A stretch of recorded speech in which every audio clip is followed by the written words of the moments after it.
जय जिनेंद्र भाई और बहन थे। बचपन में वो पाठशाला भी जाया करते थे, मुनिराजों के प्रवचन सुनते थे, अत्यंत धार्मिक थे और धीरे धीरे वो बड़े हुए, इत्तेफाक से उन दोनों का विवाह हो गया। जब दोनों का विवाह हुआ तो विवाह होने के बाद उन दोनों के 2 संतानें हुई। चूंकि वो जन्म से ही बहुत धार्मिक थे, संस्कारित थे, उनके यहां 2 संतानें हुई, एक बेटा और एक बेटी। दोनों संतानें अब इतने धार्मिक व्यक्ति थे तो उनकी बेटी बेटी भी स्वाभाविक के धार्मिक ही होंगे।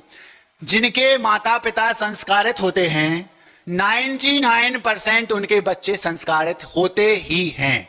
महाराज जी 99% क्यों लगाया, 1% क्यों छोड़ दिया? क्योंकि पूर्व का तीव्र कर्म का उदय होता है, उसके लिए 1% छोड़ दिया। जैसे श्रेणिक राजा और उनकी पत्नी थी चेलना, वे दोनों छोटे मोटे व्यक्ति नहीं थे। रानी ऐसी थी, इतनी धार्मिक थी कि उसने अपने पति को तीर्थंकर बनाने की भूमिका बना दी। ऐसी पत्नी थी चेलना रानी। और वो श्रेणिक राजा जो थे वो ऐसे थे जो छायक सम्यक्त को उन्होंने प्राप्त किया।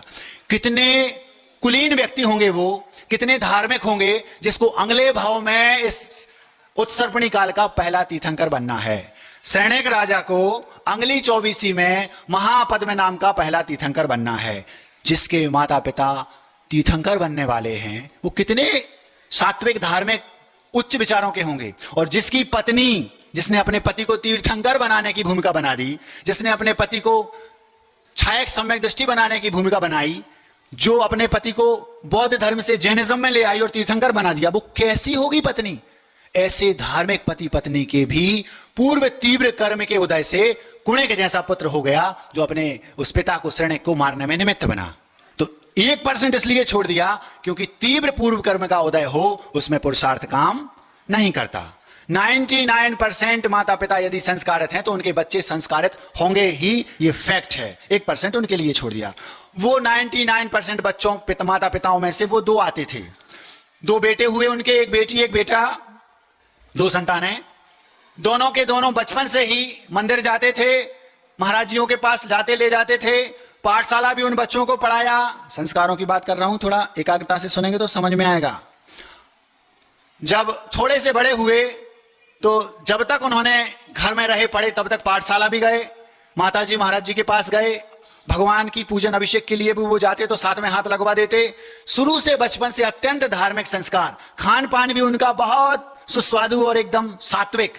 ये आचार्य श्री जी का एक हाइको है, खान पान हो संस्कारित शिक्षा से खानदान हो। ये हाइको है। इसका अर्थ है शिक्षा यदि संस्कारित है तो उस शिक्षा से शिक्षित संस्कारित बच्चे, उनका खानदान भी अच्छा संस्कारित होगा और उनका खान पान भी संस्कारित होगा। यह आचार्य श्री जी का हाइको है। उन दोनों बच्चों को अच्छे संस्कार दिए गए।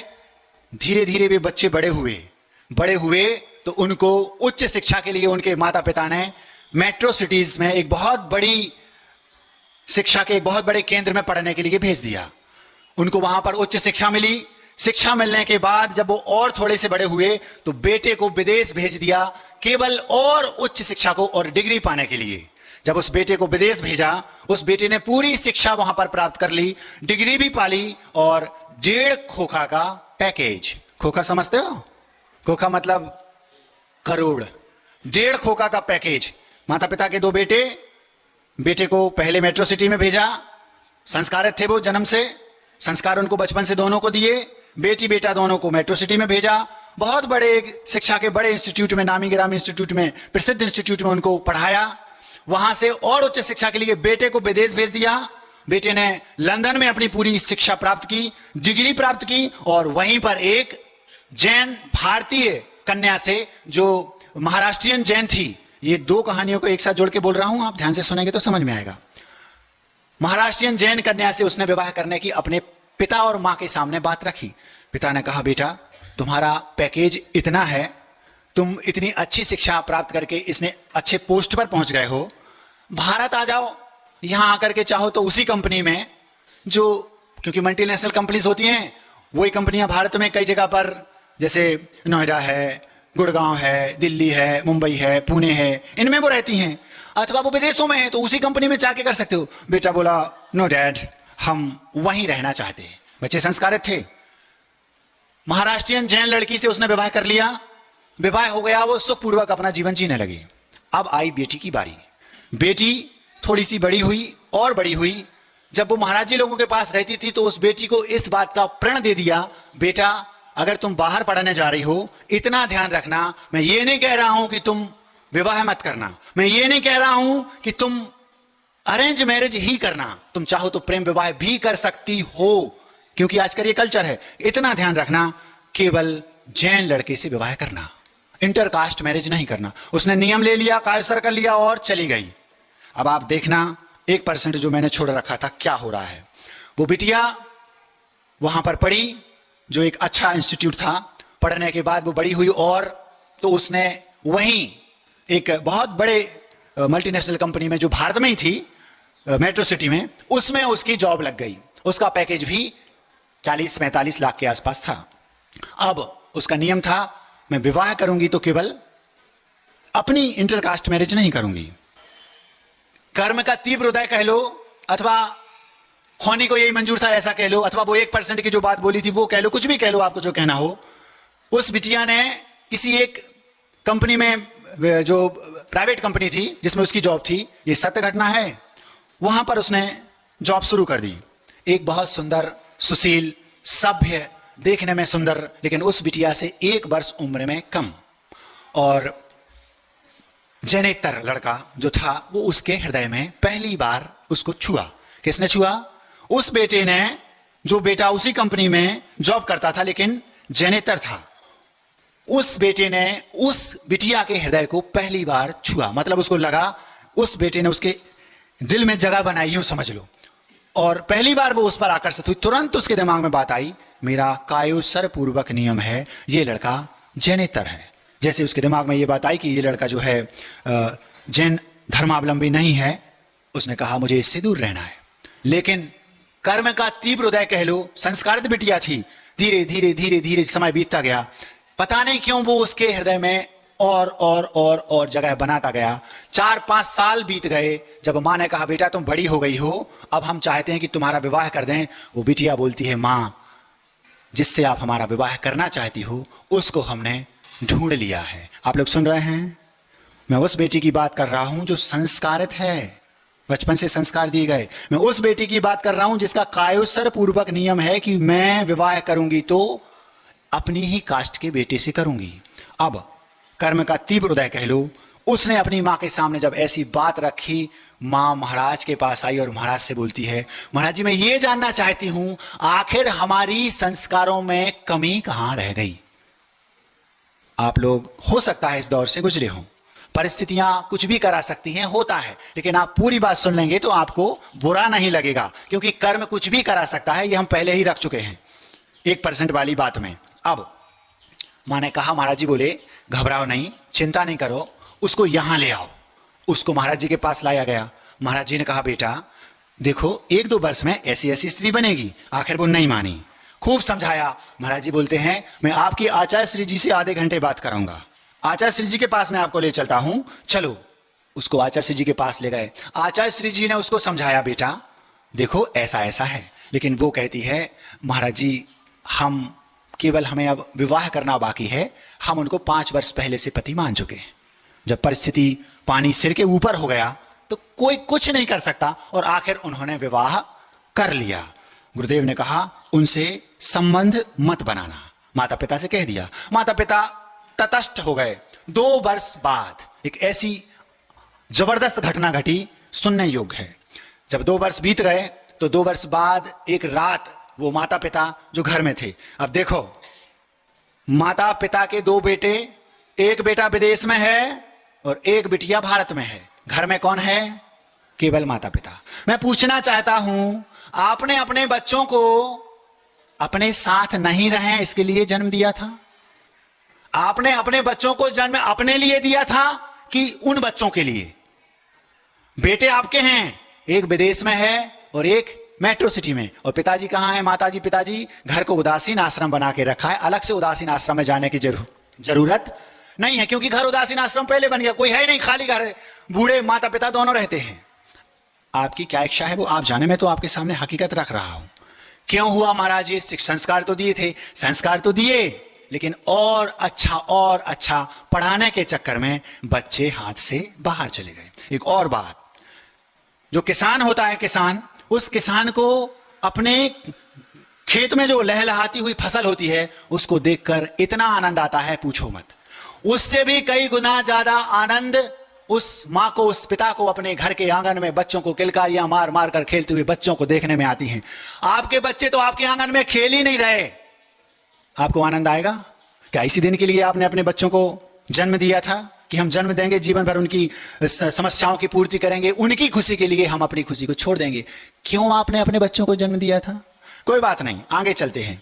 रात में 2 बजे जब वो दोनों पति पत्नी, जो बिटिया थी जिसका बेटा दूसरी जाति का था, विवाह हो गया, रात में 2 बजे 2 वर्ष बाद अचानक पिताजी जो नगर में थे उनके हार्ट में माइनर अटैक आया, बहुत छोटा सा झटका लगा। माँ रात में 2 बजे हॉस्पिटल ले गई। जब रात में 2 बजे हॉस्पिटल ले गई, अगर बेटे बेटी को हमने अपने लिए पैदा किया होता, अपने पास रखा होता, भले उनको शिक्षा थोड़ी कम दी होती, संस्कार दिए होते, तो रात में बूढ़ी माँ को, अपने पति को हॉस्पिटल नहीं ले जाना पड़ता। कौन ले जाता? बेटा। लेकिन बेटा तो विदेश में है, फोन भी लगाएंगे तो 3 दिन बाद आ पाएगा, और बिटिया मेट्रो सिटी में है, उससे तो कनेक्टिविटी टूट गई, क्योंकि उसने नियम को भी तोड़ दिया, गुरुदेव की बात भी नहीं मानी और उसने हमारी धुलवा दी। कोई बात नहीं। तो महाराज जी, क्या संस्कार काम नहीं करते? अभी बता रहा हूं, सत्य घटना है, सीधी सीधी रख रहा हूं, आपको सब समझ में आ जाएगा। 2 बजे रात में जैसे ही वो हॉस्पिटल पहुंची, माँ अपना मोबाइल, हैंडसेट, स्मार्टफोन जो था वो भूल गई घर में। जब वो हॉस्पिटल पहुंची, डॉक्टर ने तुरंत इमीडिएट उसको चेक किया। चेक करने के बाद कहा, घबराने की बात नहीं है, ये 2-4 गोलियां ले लो, माइनर अटैक था, ठीक है, 2-4 दिन आप रख सकते हैं, यहां पर चाहें तो ले जाएं, कोई बहुत बड़ी बात नहीं है। इतना जब हो गया, माँ को लगा बेटा तो दूर है, फिर भी कम से कम कुछ भी है, आखिर है तो अपनी ही बेटी ना, चलो बेटी को फोन लगा देते हैं। माँ के हाथ में फोन नहीं था, मोबाइल हैंडसेट नहीं था, उसने उस हॉस्पिटल के रिसेप्शन में जो एक अमित नाम का लड़का बैठा, नाम मैंने बदल दिया है क्योंकि किसी के नाम लेना अपना ठीक नहीं, अमित नाम का लड़का रिसेप्शन में बैठा था, जो वो कौन था? एक वर्कर, एक नौकर, हॉस्पिटल में काम करने वाला कर्मचारी। उसका हैंडसेट लिया और उससे उसने अपनी बेटी को फोन लगाया रात में 2 बजे। रात में 2 बजे फोन लगाया, बात की 2 साल बाद। उसके पति को पता था कि माँ और इनकी तो बातें नहीं होती। 2 बजे जब माँ ने फोन लगाया, उस बिटिया ने रात में 2 बजे बात की। माँ ने कहा पिताजी को ऐसा ऐसा हो गया था, और 2-5 मिनट बात की, रोने भी लगी, आंसू भी आ गए उसके कि माँ ने 2 साल बाद कम से कम बात तो की। उसने फोन कट कर दिया। इतने में पति ने देख लिया, ये मेरी पत्नी रात में 2 बजे किसी से बात कर रही थी। पूछा कौन था? बोली माँ। समझ गई, पहली बात तो माँ और पिताजी ने तुमसे कनेक्टिविटी तोड़ दी है, वो तो हो ही नहीं सकती, माँ पिताजी तो हो नहीं सकते, झूठ बोल रही है। उसने किसी से कुछ नहीं कहा। उस पत्नी से बोलता है जाओ 1 गिलास पानी लेके आओ, मुझे प्यास लगी है। जितने में वो पानी लेने किचन में गई, उतने में उसने उसका मोबाइल नंबर देखा। ये तो किसी और का नंबर है, माँ का नंबर तो है ही नहीं। पहले एक शक हुआ कि ये झूठ बोल रही है क्योंकि माँ बात कर नहीं सकती, क्योंकि बातें नहीं करती, 2 साल हो गए। दूसरा शक उसका और बढ़ गया जब उसने कहा माँ से बात की, माँ का नंबर ही नहीं है। तीसरा और क्या हुआ, वो सुबह उठा, रात भर नहीं सोया। उसने सोचा मेरी पत्नी किसी और से बात करती है। दूरियां रात से उसी दिन से बढ़ने लगी। जब उसने नंबर देखा तो दूसरा उसको वो मिल गया क्लू की, देखो नंबर भी माँ का नहीं है, इसका मतलब है 100% मेरी पत्नी झूठ बोल रही है। फिर और एक कदम आगे, जब सुबह उसने उस नंबर पर मौका पाकर के नंबर पता किया और डायल किया तो पता चला। पूछा कौन? बोला मैं अमित बोल रहा हूं। जैसे उसने कहा मैं अमित, शक जो था वो पक्का हो गया कि पहली बात तो मां बात नहीं करती और आप बोले मां से बात कर रहे, झूठ बोल रही। दूसरी बात, वो नंबर मैंने देखा वो मां का नहीं था, और का था। तीसरी बात, नंबर मैंने लगाया तो वो बोल रहा है मैं अमित बोल रहा हूं, इसका मतलब है ये रात में 2 बजे अमित से बात करती है। ये उसके दिमाग में बैठ गया। आप भी होते तो यही सोचते। ये होता ही है। हमारे यहां एक गाथा आती है, जिस व्यक्ति को हम चाहते हैं, जो व्यक्ति हमें पसंद है, उसकी लाख बुराइयां हमें दिखाई नहीं देती, केवल हमें उसकी अच्छाई ही दिखाई देती है। और जिस व्यक्ति को हम हेट करते हैं, जो हमें पसंद नहीं है, जो हमें अच्छा नहीं लगता, उसमें लाख अच्छाइयां भी हों, केवल हमें उसमें बुराई दिखती है। ऐसा होता है। आपका बेटा 1000 बुराइयां हों उसमें, लेकिन मेरा बेटा तो लाखों में एक है, ऐसा आपके मन में धारणा होती। क्यों? क्योंकि आप उसे चाहते हैं, आपका बेटा है।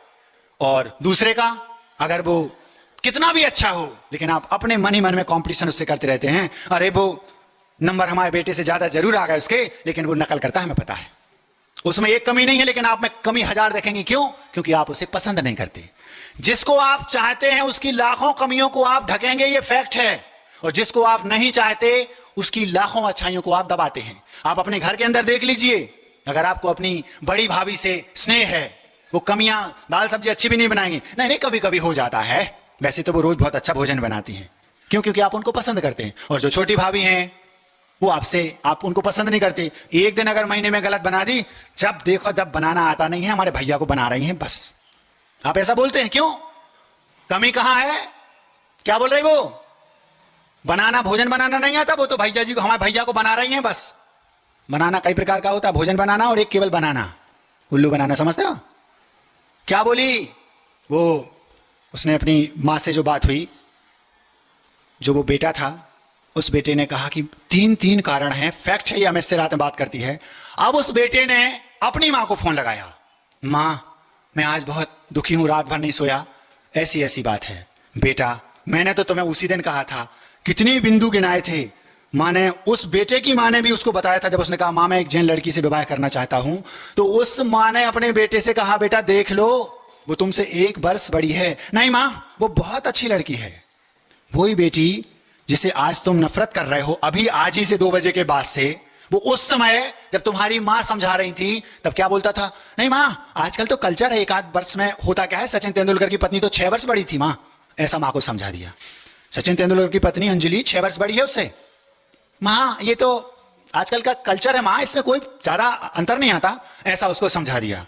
माँ ने कहा बेटा वो हमारी जाति की नहीं है। माँ ये कुछ नहीं, क्या होता है माँ, हमारी कंपनी में पढ़ती, एक साथ पढ़ते हैं, एक साथ काम करते हैं। फिर माँ ने तीसरा बिंदु गिनाया, बेटा उसका पैकेज तुम्हारे पैकेज से ज्यादा है, कोई फर्क नहीं पड़ता माँ, वो बहुत अच्छी लड़की है। तीसरी बात गिना दी। चौथी बात माँ ने कहा, माँ बेटा हम लड़के वाले हैं, वो लड़की वाली है, और शास्त्रों में भी लिखा है, सामान्य से जनपद सत्य भी है कि लड़के वालों को लड़की वालों से हर क्षेत्र में 1 कदम ऊंचा होना चाहिए, नहीं तो घर उनका अच्छे से चलता नहीं। एक्सेप्शन अलग बात है। नहीं माँ ये पुराना कल्चर है, तुम पुराने जमाने की बात कर रही हो, ऐसा कुछ नहीं है, वो बहुत अच्छी लड़की है। 5वीं बात माँ बोलती है, बेटा वो बेटी बड़े घराने की है, पैसे वाले हैं, हम छोटे हैं, चल जाएगा। नहीं माँ वो बहुत अच्छी लड़की है, हम उसको 5 साल से जानते हैं। क्यों? आपकी पट्टी आपके दिमाग पर, आंखों पर क्यों पड़ी थी? जिस समय आप सामने वाले को अच्छा मानते हैं उस समय उसकी एक कमी नहीं दिखती, क्योंकि वो बहुत अच्छा है। आज 1000 कमियां वो माँ को उल्टा बेटा बता रहा है, माँ वो 2 बजे बात करती है, माँ वो झूठ बोलती है, माँ वो ऐसा करती है, माँ वो वैसा करती। और जो कमियां 5 सालों में आपने नजरअंदाज की थी, एक एक को उघाड़ उघाड़ कर वो रख रही है। क्यों रख रहा है बेटा माँ के सामने? क्यों? क्योंकि अब वो उसे प्रेम नहीं करता, क्योंकि उसके मन में फितूरी बैठ गई। खेत में कीड़ा लग जाए तो फसल बर्बाद होती है, और दिमाग में कीड़ा लग जाए तो नस्ल बर्बाद होती है। नस्ल समझते हो? नस्ल मतलब पीढ़ी। खेत में कीड़ा लग गया फसल बर्बाद हो जाएगी, और दिमाग में कीड़ा लग गया, सक्का कीड़ा उसके दिमाग में लग गया, अब घर बर्बाद। ऐसे लाखों परिवार हैं दुनिया में, वर्तमान में ऐसे लाखों परिवार हैं जिनके दिमाग में केवल उस बेटे जैसी कीड़ा है, सक्का। सच्चाई कुछ नहीं है, केवल उसके दिमाग में कीड़ा भरा है। जितने लोगों के दिमाग में ऐसा कीड़ा भरा है, उनसे मेरा कहना है, मन की बात मन में रखने से, क्या कहा?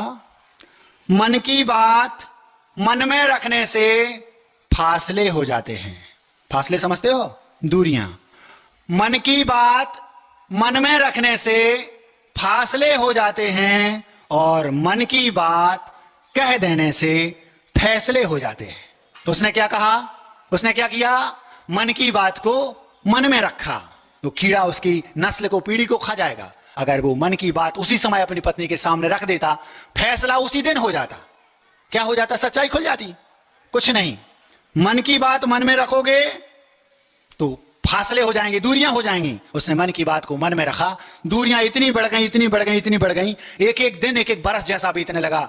जिसको वो पहले कहता था मैं इसके बिना एक पल नहीं रह सकता, अब वो कह रहा है मैं इसके साथ एक पल नहीं रह सकता। क्यों? क्योंकि पहले उसे उससे प्रेम था, अब उसके दिमाग में कीड़ा भरा है। दिमाग में कीड़ा भर गया। क्या करना था उसको बात करनी थी। आज जितने भी लोग इस दौर से गुजर रहे हैं, लाखों करोड़ों लोग इस देश में ऐसे होंगे जिन्होंने प्रेम विवाह किया लेकिन आज दूरियां हैं। तो उनसे मेरा कहना है, आप एक बार सामने वाले को अपनी सारी जो दिमाग में भरी है गंदगी, उसको रख के तो देखो। 75%, 75% केस ऐसे हैं जो इसी केस जैसे हैं। सच्चाई कुछ भी नहीं है, लेकिन केवल दिमाग में कीड़ा भरा है बस। आप मन की बात मन में मत रखो। अब भी अपनी पत्नी को बुलाओ, अथवा अपने बेटे को बुलाओ, अपने पड़ोसी को बुलाओ, जिससे मन मुटाव है उसके पास जाओ और उसके सामने रखो, हम आपके बारे में ऐसा ऐसा सोचते हैं।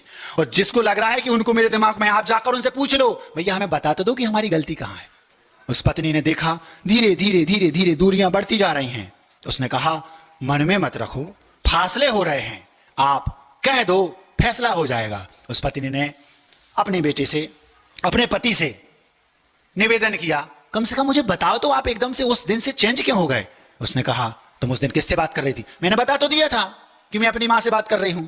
झूठ बोलती हो तुम, तुम्हारी मां का नंबर नहीं था वो। ये तो मुझे नहीं पता।